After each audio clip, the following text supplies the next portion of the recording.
Votre attention s'il vous plaît. Cet élément est en français. Contactez-nous pour savoir s'il est aussi disponible en la langue de votre préférence. Veuillez aussi noter qu'il est en audio uniquement, dépourvu de ce fait d'image originaire. À présent, nous vous convions à suivre, depuis christequality.com et evangileeternel.com, la rubrique Bible mot à mot, ou l'explication prophétique de toute la Bible, livre par livre, chapitre par chapitre, verset par verset, mot à mot. Elle est présentée aujourd'hui par le Dr Alain Zuzi Condé, ministre de l'Évangile éternel. Tous les enseignements du Dr Alain Zuzi Condé sont disponibles sur christequality.com/alaincondé.html. Bonne édification au nom de notre commun Seigneur et Dieu Jésus-Christ. Amen. Que le Seigneur Jésus-Christ vous bénisse. Nous sommes toujours là, très reconnaissants au Seigneur, le maître de l'être du mouvement de la vie, pour ce merveilleux temps qu'il vient de nous accorder, pour la continuité de notre message sur la Bible mot à mot. Et précisément, nous sommes dans les évangiles comparés. Et aujourd'hui, par la grâce de Dieu, nous touchons le livre de Matthieu chapitre 2.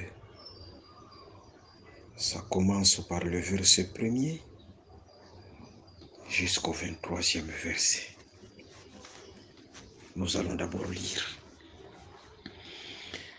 Jésus étant né à Bethléem en Judée, au temps du roi Hérode, voici deux mages d'Orient arrivèrent à Jérusalem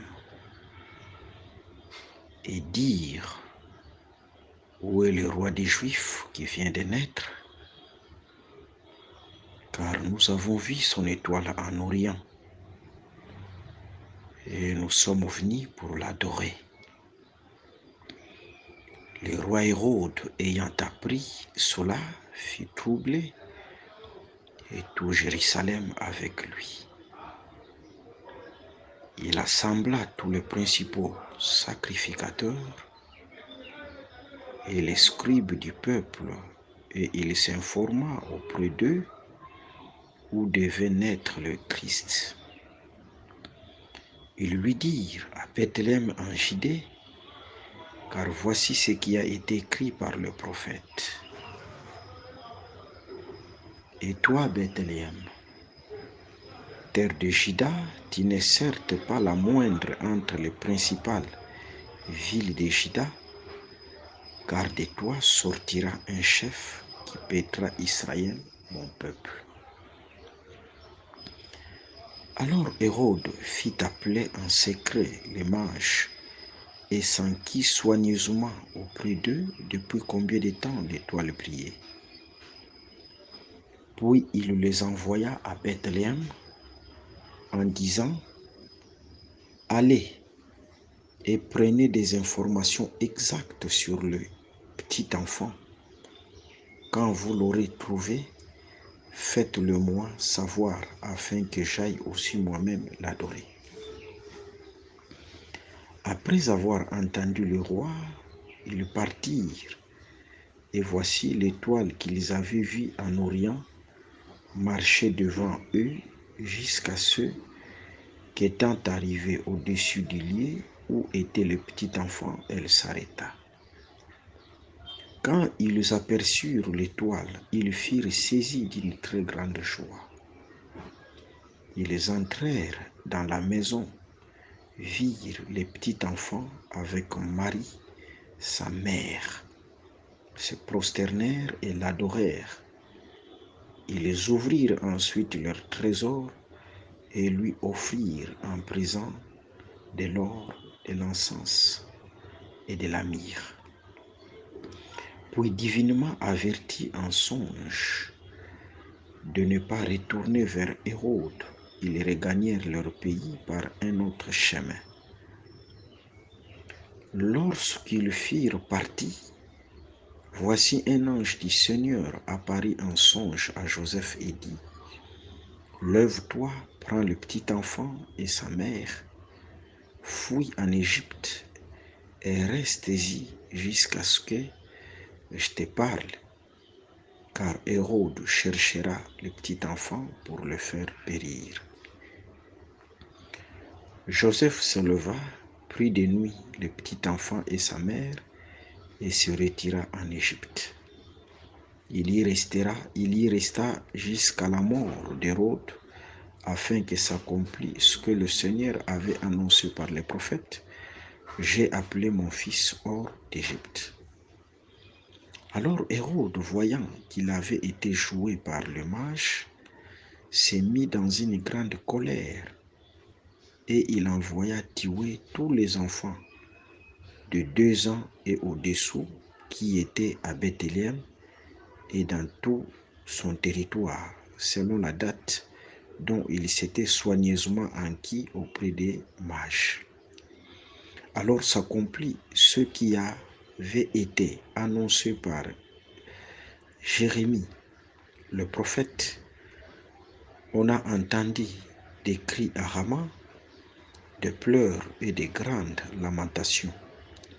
Rachel pleure ses enfants et n'a pas voulu être consolée parce qu'ils ne sont plus.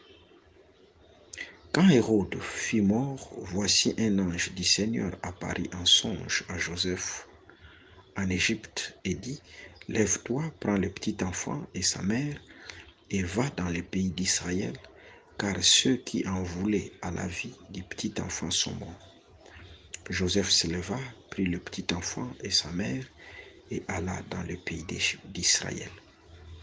Mais ayant appris qu'Archélaüs régnait sur la Judée, à la place d'Hérode, son père, il craignit de s'y rendre et divinement averti en songe, il se retira dans les territoires de la Galilée et vint demeurer dans une ville appelée Nazareth, afin que s'accomplisse ce qui avait été annoncé par les prophètes.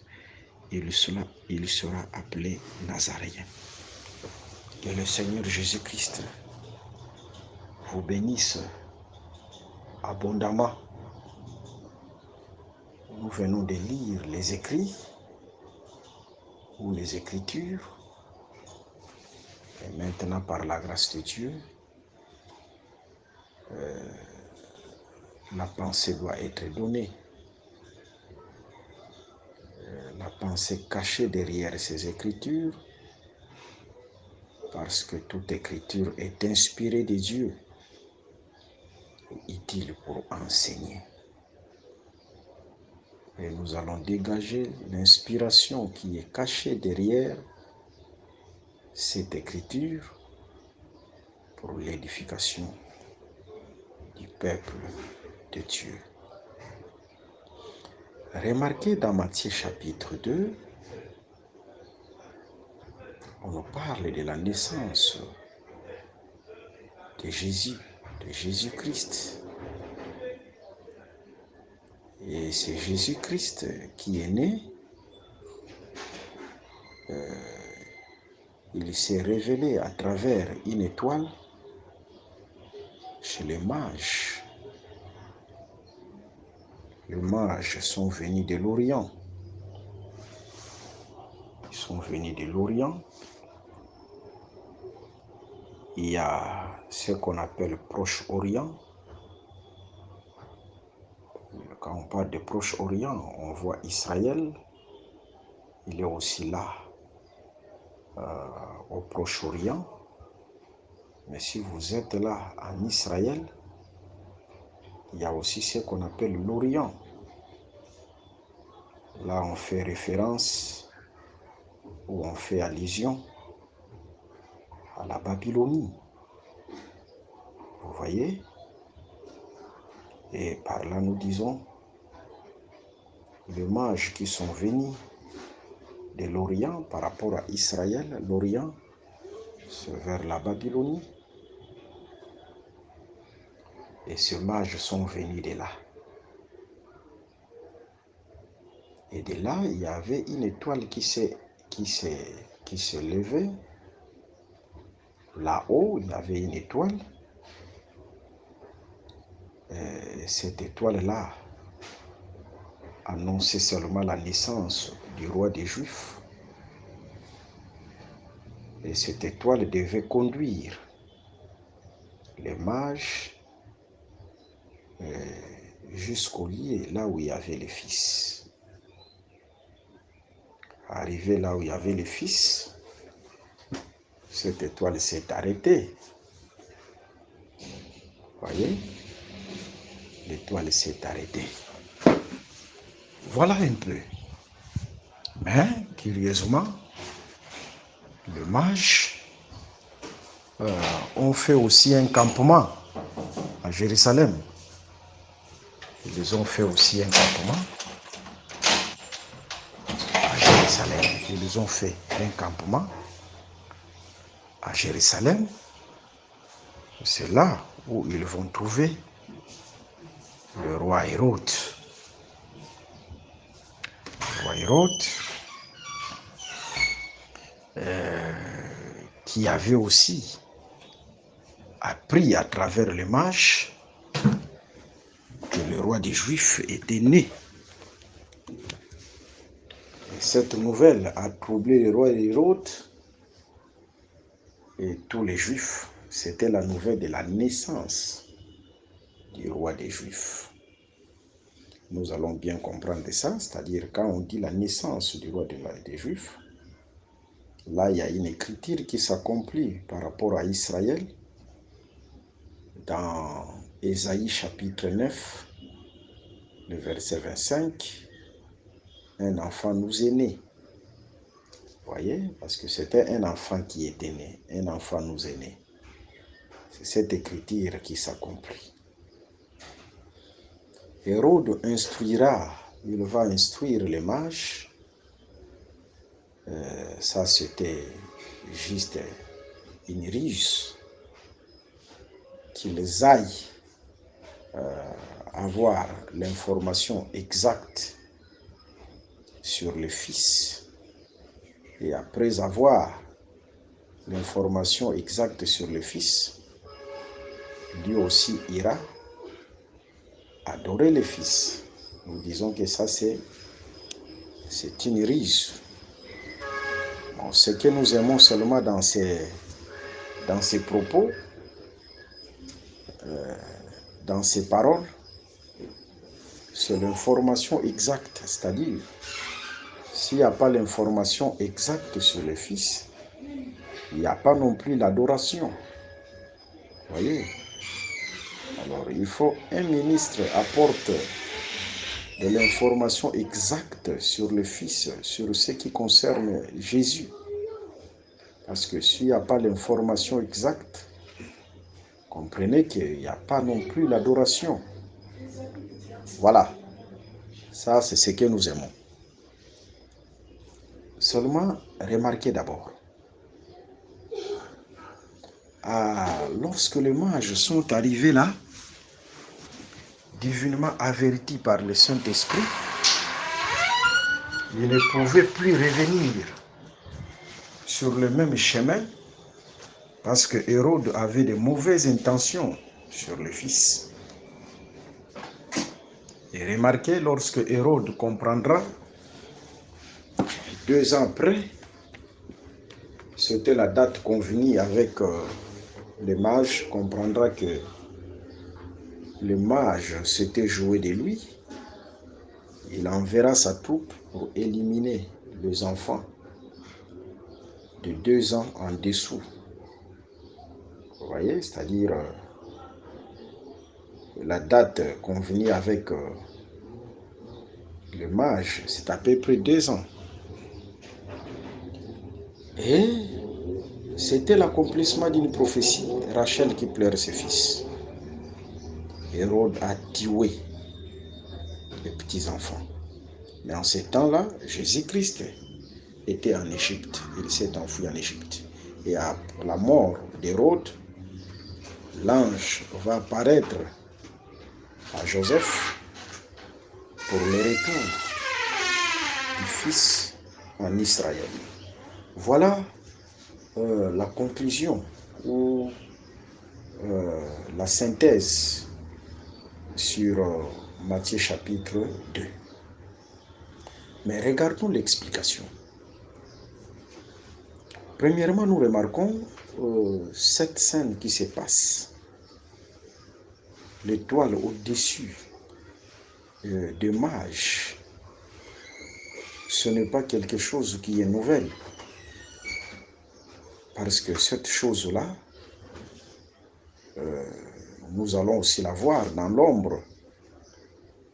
Comme dit l'Ecclésiaste, il n'y a rien de nouveau sous le soleil. Si vous voyez quelque chose, regardez seulement dans le passé et vous allez voir que cette chose a déjà existé. Dans Ecclésiaste chapitre 1er, le verset 9, vous prenez aussi Ecclésiaste chapitre 3, le verset 15. En retournant derrière, nous remarquons lorsque Israël aussi était sorti de l'Égypte, il y avait une nuée qui était au-dessus d'Israël. Mais ici, au lieu de la nuée, c'était l'étoile. Et c'est la même pensée. C'est la même pensée. C'est la même pensée, que ce soit la nuée, que ce soit l'étoile, c'est la même chose. Parce que si vous prenez Exode chapitre 14, le verset 19, cette nuée-là, c'était l'ange. Et si vous allez aussi dans Apocalypse chapitre 1er, le verset 18, jusqu'au 20e verset, et là vous allez comprendre avec moi que l'ange c'est aussi l'étoile. C'est-à-dire, l'ange c'est la nuée, mais l'ange c'est aussi l'étoile. Pour dire tout simplement, c'est la même chose. Cette nuée qui dirigeait Israël, c'est aussi l'étoile dans l'explication. Et cette étoile qui conduisait les mages, c'est aussi la nuée dans l'explication. Parce que ce soit la nuée ou l'étoile, c'est la même réalité. Ça parle de l'ange. Voilà. Et la nuée devait conduire les enfants d'Israël jusqu'à Canaan. Jusqu'à Canaan. Et ici, la même nuée, sous forme de l'étoile, va conduire les mages jusqu'au véritable Canaan. Parce que la nuée devait conduire le peuple jusqu'à la fin de leur marche.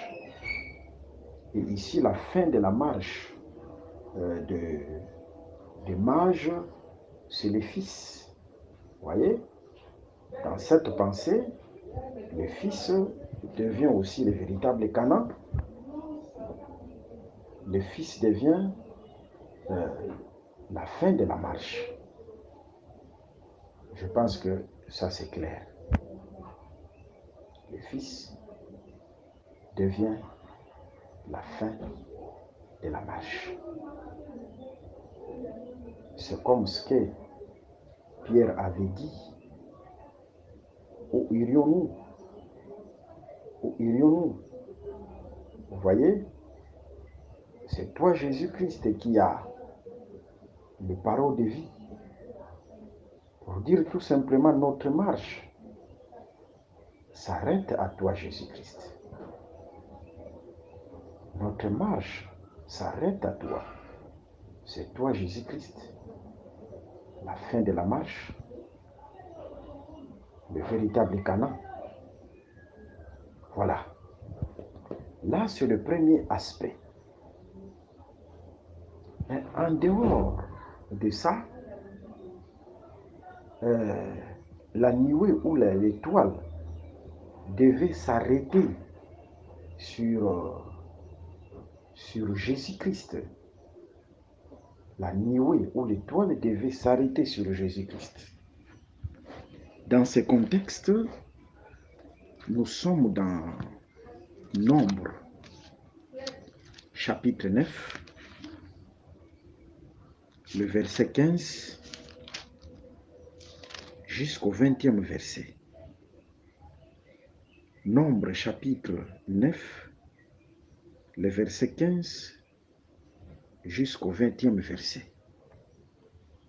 Dans cette écriture, vous remarquerez que lorsque Israël est sorti en Égypte, il marchait par les campements. Il marchait par les campements. Et le lieu du campement était identifié par l'arrêt de la nuée. C'est-à-dire, là où la nuée s'arrêtait, ce lieu-là devenait directement le lieu du campement.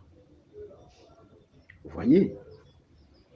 Et les campements avaient un rôle, jouaient un rôle crucial pour le peuple. Le lieu du campement jouait un rôle crucial pour le peuple. Parce que lorsque le peuple campait, c'est là où le problème devait être résolu. C'est là où le problème devait être résolu, parce que dans la marche, le problème du peuple ne pouvait pas être résolu. Et lorsque le peuple aussi campait, le tabernacle était dressé. Vous voyez, là je suis au 11e campement. Le tabernacle était dressé, et c'est alors aussi que l'œuvre de l'expiation devait se faire. Expier qui veut dire ôter le péché, ôter l'iniquité et ôter l'impureté. C'est-à-dire, dans la marche, l'expiation ne pouvait pas se faire. Mais il faut d'abord que les lieux du campement soient constatés pour que l'expiation se fasse. Pour que l'expiation se fasse. Et aussi, les problèmes devaient être résolus. Mais les lieux du campement étaient identifiés par l'arrêt de la nuée, là où s'arrêtait la nuée. Et ici, nous remarquons, la nuée qui est l'étoile s'est arrêtée sur Jésus-Christ. Et nous comprenons directement, Jésus-Christ devient le lieu du campement. Mais ce n'est pas n'importe quel lieu du campement. Ici, c'est le lieu du campement appelé le tabernacle. Pourquoi?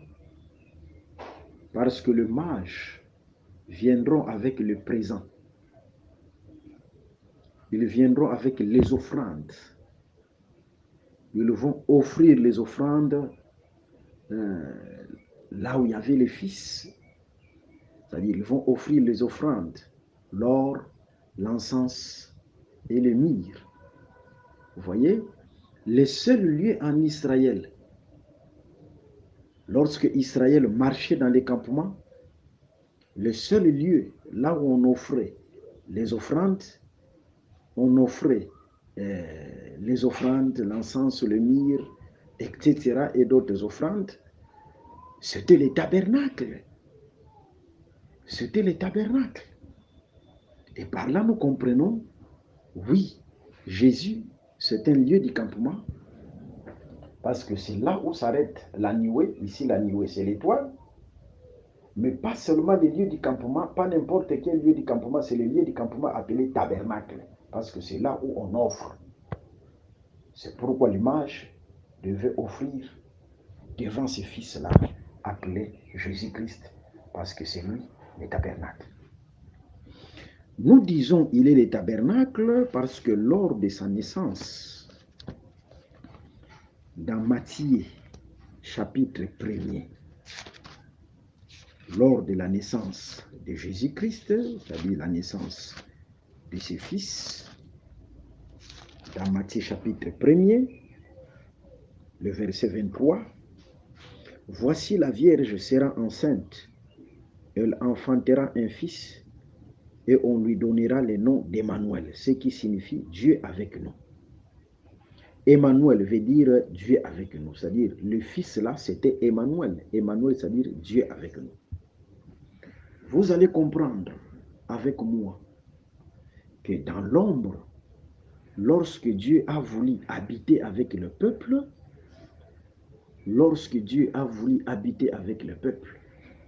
comme le dit Ésaïe chapitre 35, le verset 4, Dieu dit, je viendrai moi-même et je vous sauverai. C'est-à-dire, Dieu voulait descendre et habiter avec le peuple. Mais remarquez, lorsque Dieu a eu ce désir de venir, de descendre et d'habiter avec le peuple, et il ne peut seulement le faire comme ça, seulement comme ça. Cette écriture d'Ésaïe doit être complétée par une autre écriture. Dans Psaume chapitre 18, le verset 9 à 10, lorsque Dieu veut descendre, il descend d'abord les cieux sur la terre. C'est-à-dire, il prend les cieux ou les ciels comme son escalier, comme son ascenseur. À travers les ciels, Dieu se manifeste au peuple à travers les ciels. Vous voyez, il prend d'abord les ciels, il le fait descendre sur la terre. Et après, à travers ces ciels-là, Dieu peut se révéler au peuple. C'est ce qu'on appelle Emmanuel. Et si vous regardez dans l'ombre, Dieu aussi voulait habiter avec Israël, mais premièrement, il devait faire descendre les ciels sur la terre. Et les cieux qu'il a fait descendre sur la terre, c'était le tabernacle. Le tabernacle est venu au-dessus de la montagne, est venu du ciel, parce que le modèle a été donné au ciel, et le tabernacle est descendu au milieu du peuple, c'est-à-dire au bas de la montagne, au milieu du peuple. Et le tabernacle là, c'est ça Emmanuel, le ciel sur la terre, Dieu au milieu de son peuple. Dieu habite au milieu des peuples à travers les tabernacles. Et Jésus-Christ est comme Emmanuel, c'est ça le tabernacle. Vous voyez? Jésus, il est le lieu du campement, mais pas n'importe quel lieu du campement, il est le lieu du campement appelé tabernacle. C'est ça Emmanuel. Vous voyez? Et regardez dans le livre de la vérité, ou dans l'évangile de la vérité, vous allez remarquer, comme nous avons dit au début, que le lieu du campement jouait un rôle crucial, un rôle très important. Parce que si le peuple ne campe pas, le problème du peuple ne peut pas être résolu. S'il y avait des gens qui avaient des problèmes, leurs problèmes devaient être résolus seulement lorsque le peuple est campé. C'est à travers le lieu du campement. C'est à travers le lieu du campement aussi que l'expiation devait se faire. Et l'étoile qui s'arrête sur Jésus, Jésus devient directement le lieu du campement. Le lieu du campement. Même si vous prenez Matthieu chapitre 3, le verset 16 à 17. Matthieu 3, le verset 16 à 17. Là, vous remarquerez, lorsque Jésus-Christ est sorti des eaux, il y avait la nuée qui est venue sur Jésus-Christ. Et cette nuée, c'était l'Esprit sous forme de la colombe. Pourquoi nous disons cela? C'est parce que lorsque vous prenez Ésaïe chapitre 60, le verset 8, la nuée, on la compare à la colombe. C'est-à-dire dans cette écriture, la nuée égale la colombe. C'est-à-dire, cette colombe qui est venue sur Jésus-Christ, c'est ça, la nuée sur, pour identifier les lieux du campement. C'est la nuée justement pour identifier les lieux du campement. Jésus devient directement le lieu du campement. La colombe qui s'est arrêtée sur Jésus, c'était la nuée sur le lieu du campement. Voilà. Tout ça, c'est pour confirmer que Jésus, c'est le véritable lieu du campement. C'est par lui que les problèmes du peuple doivent être résolus. Raison pour laquelle lorsque Jésus-Christ marchait comme véritable lieu du campement, s'il trouve, s'il rencontre, ou si une personne s'approche de lui avec le problème, quels que soient les problèmes, ces problèmes doivent être résolus. Que ce soit la maladie ou d'autres problèmes, tous ces problèmes doivent être résolus. Pourquoi? Parce qu'il était le lieu du campement. C'est sur lui que l'étoile s'est arrêtée. C'est sur lui que la nuée s'est arrêtée. Et il a pour mission de résoudre les problèmes du peuple. Que le Seigneur Jésus-Christ vous bénisse abondamment. Mais pas seulement résoudre le problème du peuple, mais aussi faire l'œuvre de l'expiation, parce que le salaire du péché, c'est la mort. Et la seconde mort, c'est le temps de feu, l'enfer.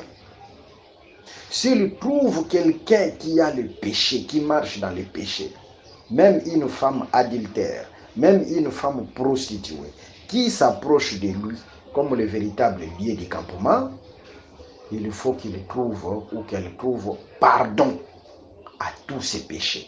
Pourquoi? Parce qu'il était le lieu du campement. Il avait pour mission de pardonner, de faire l'œuvre de l'expiation.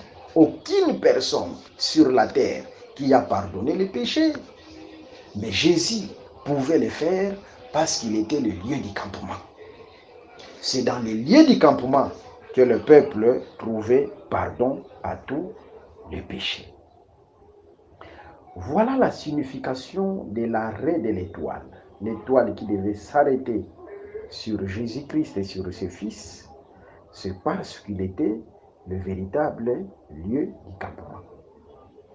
C'est-à-dire, la marche d'Israël sortant de l'Égypte, Israël était conduit par la nuée. Mais comprenez que ce n'est pas seulement Israël qui était conduit par la nuée. Les mages étaient conduits aussi par la nuée. Ils étaient conduits aussi par l'étoile. Mais pour identifier le véritable lieu d'adoration. En Israël, ce lieu d'adoration-là, lorsque Israël marchait, le lieu d'adoration-là, c'était l'ombre. Mais pour les mages, le lieu d'adoration, c'était le véritable lieu d'adoration. C'était la réalité. C'est-à-dire, les mages ont trouvé la réalité du lieu d'adoration, mais Israël a trouvé l'ombre du lieu d'adoration. Voilà. Et remarquez, lorsque les mages vont croiser les lieux d'adoration, ils feront sortir leurs présents. Premièrement, c'était de l'or, après de la myrrhe et de l'encens. Toutes ces choses-là qu'ils ont fait, ce sont des signes prophétiques. C'était pour identifier tout simplement les fils. Vous voyez, ils l'ont donné, ils ont offert de l'or. Dans les Saintes Écritures, l'or parle de la divinité. Là, nous sommes dans les livres d'Exode, chapitre 32. Lorsque les enfants d'Israël avaient besoin d'un Dieu parce que Moïse était absent, ils ont Aaron a exigé d'eux de l'or. Hein? Ils se sont dépouillés de l'or qu'ils portaient dans leur corps, c'est-à-dire les femmes et les enfants. Et ils ont donné à Aaron cet or-là. Et cet or-là qui servait à fabriquer un Dieu. Pour dire dans la pensée d'Aaron, Dieu c'est de l'or, la divinité c'est de l'or. Vous voyez? Et l'or c'est la divinité. Tout simplement c'était pour identifier que cet enfant, même si il est un enfant, vraiment il est Dieu. C'est ça l'or. Et après, c'était de la myrrhe. Quand on parle de la myrrhe, c'est aussi une sorte de parfum, mais qu'on utilisait souvent pour embaumer les morts. C'était pour embaumer les morts. Même si vous prenez Jean chapitre 19, le verset 39. Jean 19, le verset 39. On peut lire ça. Jean chapitre 19, le verset 39. 19, le verset 39. Nicodème, qui auparavant était allé de nuit vers Jésus, vint aussi, apportant un mélange d'environ 100 livres de myrrhe et d'aloès. Vous voyez, c'était pour embaumer Jésus-Christ. Alors, ces parfums-là, on l'utilisait souvent pour vaincre l'odeur de la mort, c'est-à-dire, c'est aussi l'image de l'incorruptibilité. Et c'était pour embaumer, c'est-à-dire si vous voyez ces parfums, c'est-à-dire la myrrhe, comprenez que la mort est constatée. Alors, avec la myrrhe,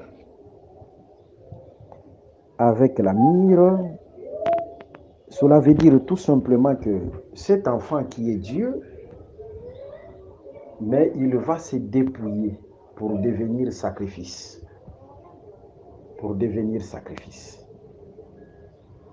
Mais à côté, il y a l'encens. Dans Ézéchiel chapitre 16, le verset 18, et Ézéchiel 23, le verset 41, l'encens, c'est la bonne odeur.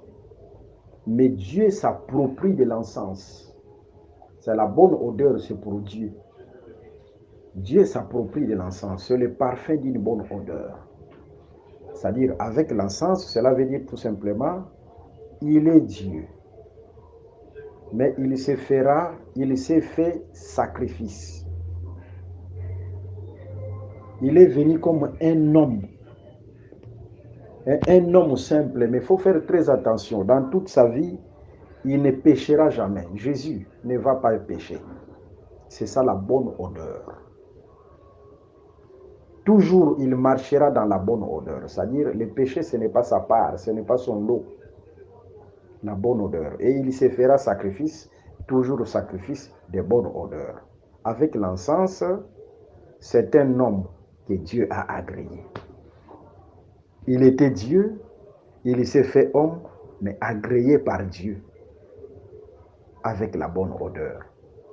Mais il va mourir aussi. Mais il va vaincre la mort. C'est la myrrhe. Que le Seigneur Jésus-Christ vous bénisse.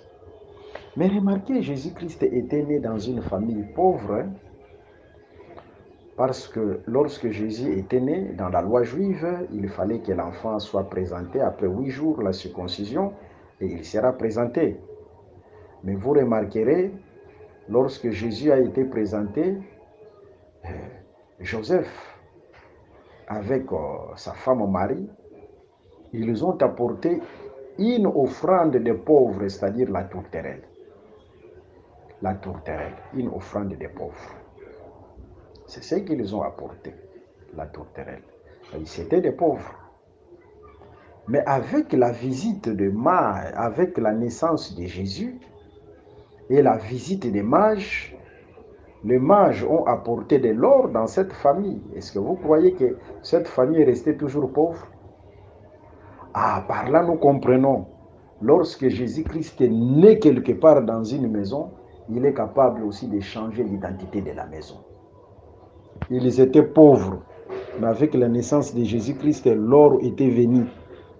Et avec la présence de l'or, l'or c'est la richesse aussi.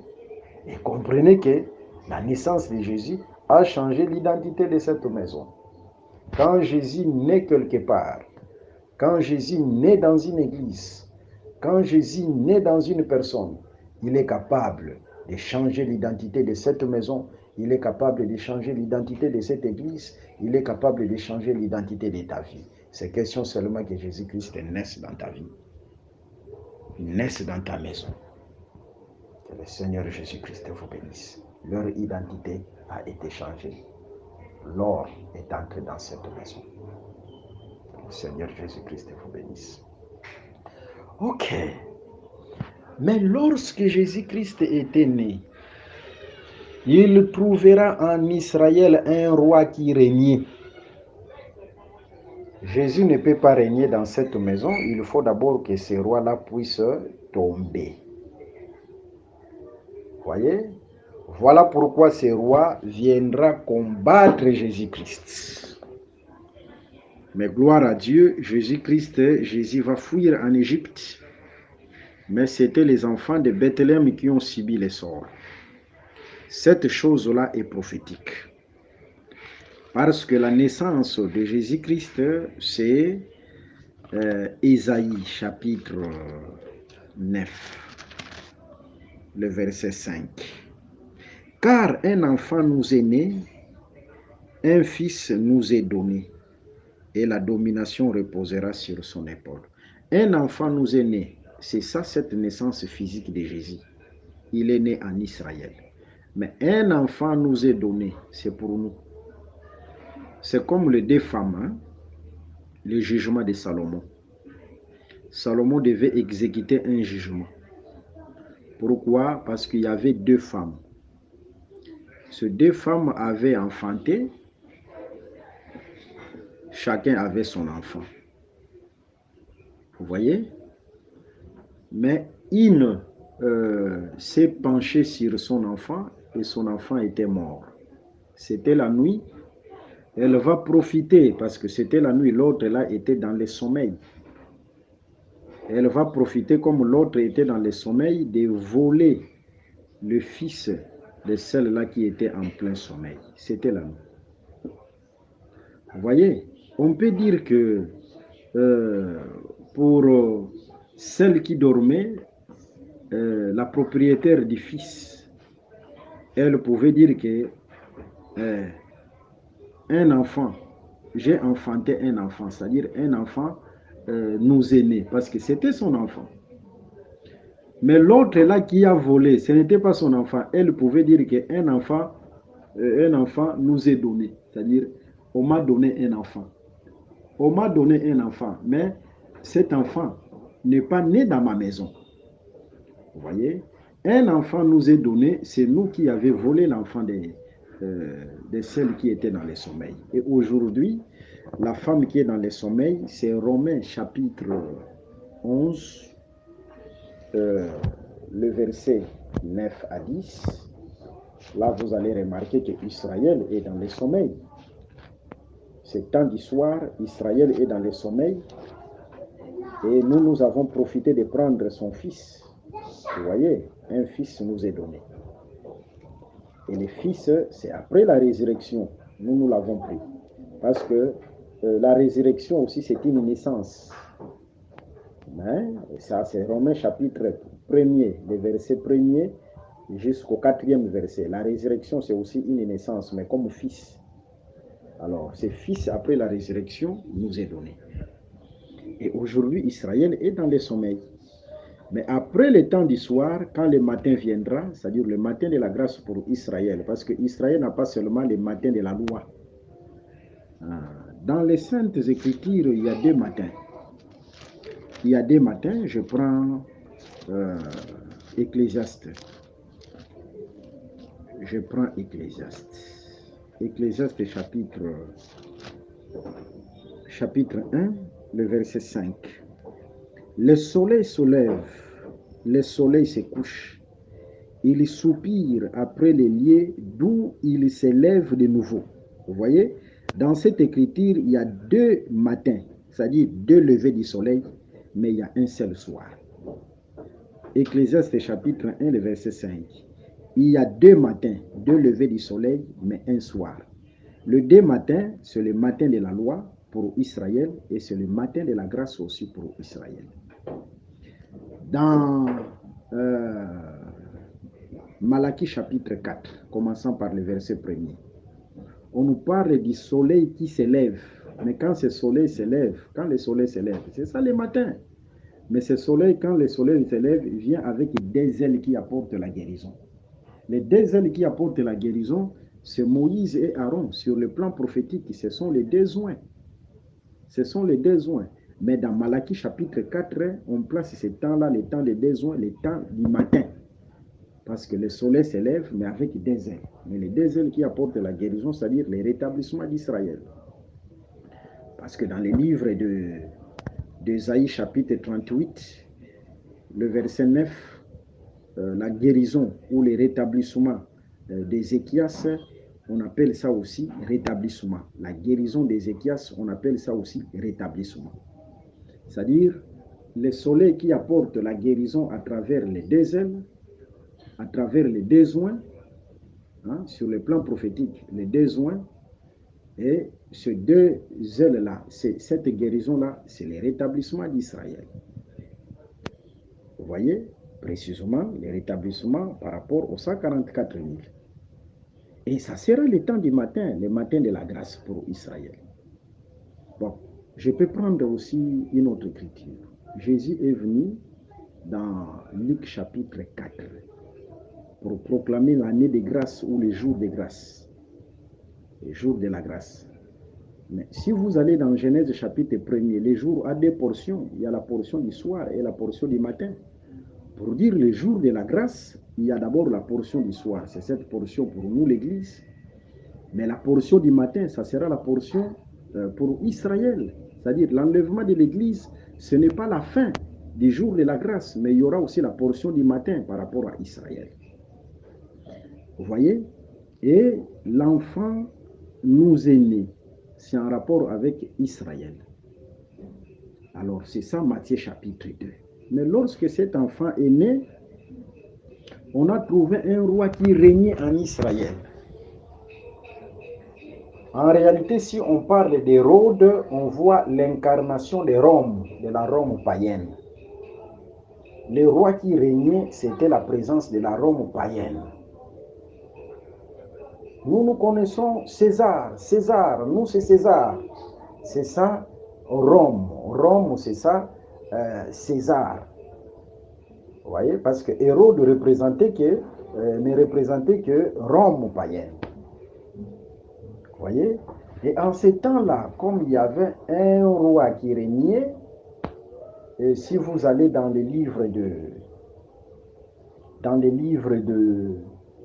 de Juges chapitre 9, lorsque les arbres sont allés à la recherche du roi, ils sont allés trouver l'olivier, les figuiers et la vigne.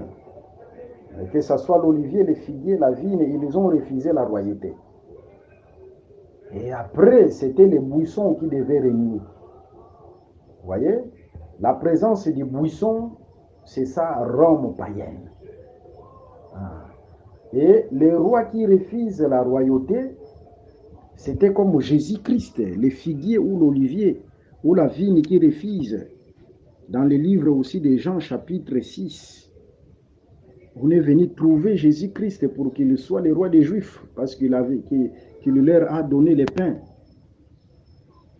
Mais Jésus-Christ a refusé, il avait fui pour accomplir Juge chapitre 9. Mais Jésus-Christ a fui. La fuite de Jésus-Christ, en réalité, c'est ça Jésus qui est allé en Égypte. Jésus qui vient en Égypte, c'est ça Jésus qui vient vers les nations aujourd'hui. Mais là, en Israël, il y a la présence d'Hérode, il y a la présence de Rome païenne. Mais Jésus est en Égypte, Jésus-Christ se dirige vers les nations. C'est ça en Égypte. Mais Hérode va donner l'ordre pour qu'on puisse tuer les enfants. Qu'on tue les enfants, c'est ce qui s'est fait en l'an 70. Le roi Titus, c'est toujours la Rome païenne qui incarne Hérode, qui viendra détruire Israël et Jérusalem. Remarquez l'accomplissement de cette prophétie, c'est ce qui est écrit dans le livre de Jérémie. On a entendu des cris à Rama, des pleurs et des grandes lamentations. Rachel pleure ses enfants et n'a pas voulu être consolée parce qu'ils ne sont plus. Mais cette prophétie dans le livre de Jérémie chapitre 31, le verset 15, vous allez même jusqu'au verset 18, ça concerne la déportation et la destruction d'Israël. Rachel qui pleure ses enfants dans les livres de Jérémie, ça concerne la dispersion d'Israël, ça concerne la destruction d'Israël dans Jérémie chapitre 31, verset 15, même jusqu'au 18e verset.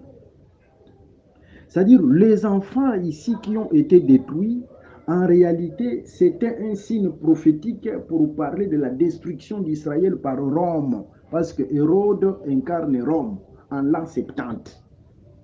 C'est ça la destruction d'Israël. Mais Hérode doit mourir. Quand Hérode sera mort, c'est alors que Jésus-Christ peut retourner en Israël. Le Fils peut retourner en Israël. Là, il quitte l'Égypte, il vient maintenant en Israël. Directement là, nous sommes dans Apocalypse chapitre 7. Dans Apocalypse chapitre 7, Hérode est représenté comme étant le vent. Il faut que les 4 anges arrêtent les vents. La mort d'Hérode, c'est ça, les 4 anges qui retiennent le vent. Pourquoi retenir le vent? Pour que l'ange, un autre ange, puisse venir et sceller les 144 000. L'autre ange qui vient pour sceller les 144 000, c'est ça Jésus-Christ, le retour de Jésus-Christ en Israël. C'est purement la prophétie. Et ça se fera après l'enlèvement de l'Église. C'est-à-dire, après l'enlèvement de l'Église, le Seigneur va permettre à la première moitié, c'est-à-dire les 7 ans qui vont rester, la première moitié, le Seigneur va permettre que l'influence de la bête soit retenue en Israël. C'est-à-dire là, Hérode ne sera pas influent en Israël. Et les 2 juin vont enseigner. L'enseignement des 2 juin, c'est ça, le retour du Fils en Israël. Voilà un peu la prophétie. Mais ma prière est que le Seigneur Jésus-Christ veille sur vous. Que vous puissiez bien garder le Fils. Parce que là où il y a la sémence, là où Dieu lui-même se manifeste comme cultivateur, que Dieu lui-même sème sa propre sémence, Dieu lui-même fait aussi que cette sémence que lui-même a sémée soit bien protégée. C'est pourquoi vous allez remarquer, en Adam, Dieu a sémé, dans les jardins d'Éden, Genèse chapitre 2, le verset 8, Dieu lui-même a sémé et il va prendre aussi Adam comme clôture pour sécuriser cette sémence, c'est-à-dire pour garder les jardins. Vous voyez? C'est pourquoi lorsqu'il a sémé aussi Jésus-Christ dans Marie, il va imposer aussi Joseph comme le véritable Adam pour sécuriser cette sémence.